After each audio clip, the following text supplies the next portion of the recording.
একটু কল্পনা করুন তো, যদি কেউ মহাকাশেই মারা যায় তখন আসলে কি হয়?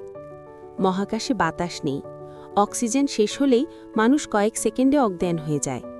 প্রায় 90 সেকেন্ডের মধ্যেই ব্রেনে অক্সিজেন পৌঁছায় না, আর তখনই মৃত্যু। মজার ব্যাপার জানেন, শরীর কিন্তু ফেটে যাবে না, সিনেমার মতো কিছুই না। মহাকাশের ভয়ঙ্কর ঠান্ডায় শরীরটা ধীরে ধীরে বরফ হয়ে যাবে, এমনকি দেহটা পচবেও না, বছরের পর বছর একই রকম থাকবে। আইএসএসে কেউ মারা গেলে দেহ রাখা হয় বিশেষ ব্যাগে, যাতে জীবাণু না ছড়ায়। পরে সুযোগ মিললে সেই দেহ আবার পৃথিবীতে ফিরিয়ে আনা হয়, কারণ মহাকাশে কবর দেওয়া বা দাহ করা দুটাই আইনত নিষিদ্ধ। সূর্যের রেডিয়েশন ধীরে ধীরে শরীরটাকে নষ্ট করে দেয়, শেষে মানুষটা হারিয়ে যায় বিশাল নীরব মহাকাশের ভেতর। এমন আরও চমকপ্রদ তথ্য জানতে চ্যানেলটি সাবস্ক্রাইব করুন।